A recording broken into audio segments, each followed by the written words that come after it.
De inmediato adquirió carta de proscrito y en compañía de 3 de sus hermanos y algunos vecinos de Fuentecén se echó al monte. Había comenzado la particular guerra de esta partida de guerrilleros.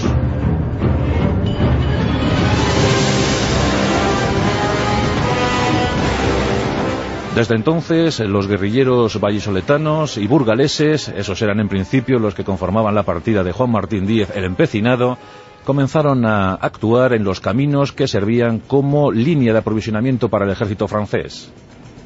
Cuentan que la primera acción de importancia para los hombres del Empecinado se dio cerca de Segovia. Y es que Segovia, Valladolid, Burgos, Madrid, Cuenca, esa sería la guerra, ese sería el campo de actuación para el Empecinado y sus hombres.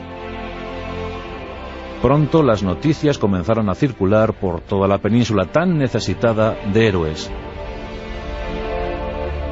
Los guerrilleros eran el ariete más decisivo en esos momentos.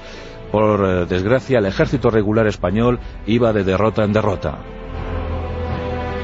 Ni siquiera la excelente victoria de Bailén, a cargo de los hombres del general Castaños, pudo paliar el déficit que había de seguir adelante, de poder mantener ejércitos. Lo único meritorio para este ejército regular español es que jamás se rindió. Pero mientras tanto, mientras llegaba la tan necesaria reorganización, el Empecinado y otros como él comenzaban a trazar caminos de gloria para los hombres de España. El Empecinado entendió que en principio debían asistir al ejército regular español y se integraron en sus filas. Juan Martín pasó a las órdenes del general de la Cuesta, un general poco brillante que fue batido en varias ocasiones, entre ellas las de Medina del Río Seco o Cabezón de Pisuerga. En esas 2 batallas perdidas por las tropas españolas se encontraba el Empecinado. Esto hizo entender a Juan Martín que servir en el ejército regular no era la solución y que tan solo las emboscadas, las refriegas, los momentos decisivos al calor o al amparo de la noche serían los que les diesen la victoria tan oportuna. El Empecinado, después de fuertes disensiones con el general de la Cuesta, incluso fue detenido por haber albergado en su casa a una dama francesa capturada, pues el Empecinado fue encarcelado en Burgo de Osma, ciudad de la que escapó pues unas horas antes de que fuese tomada por los propios franceses. Pero ya había decidido hacer esa guerra tan cruel, tan sanguinaria, ya decidió hacerla por su cuenta. Poco a poco, sus grandes golpes al ejército gabacho, aquellas emboscadas, aquellas refriegas nocturnas, sirvieron para que la propaganda aumentase, creciese, y cientos de hombres empezaron a alistarse en las filas del Empecinado. El problema fue gravísimo, llegó a ser gravísimo para las tropas francesas. El mismísimo Napoleón Bonaparte se interesó por aquel problema, por aquella columna dirigida por un campesino, como se decía, y eligió a uno de sus generales más curtidos, más eficaces, Joseph Leopold Hugo, el padre del futuro escritor Víctor Hugo. Bien, pues Leopold Hugo fue el encargado de dar caza al Empecinado. Y a fe que no faltaron tretas.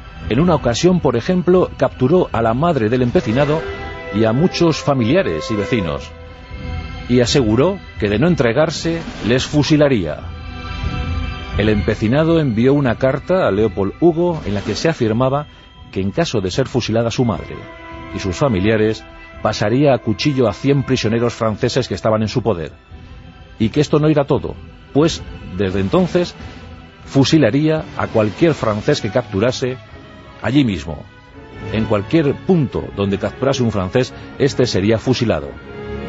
La amenaza fue tan seria que Leopold Hugo puso en libertad de inmediato a la madre del Empecinado.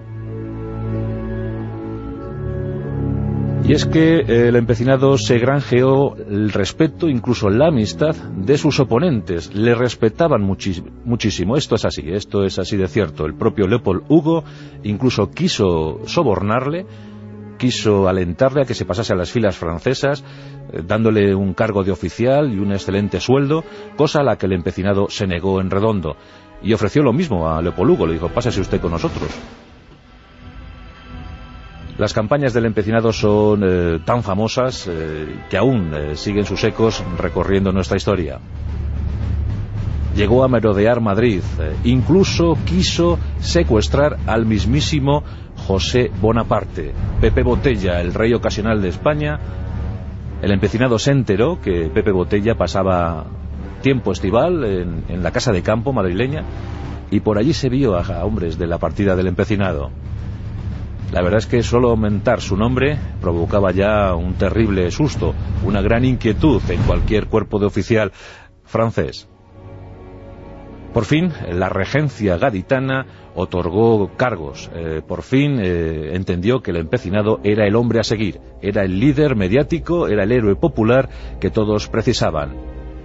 Primero llegó el nombramiento como capitán de caballería, más tarde el de brigadier, luego general.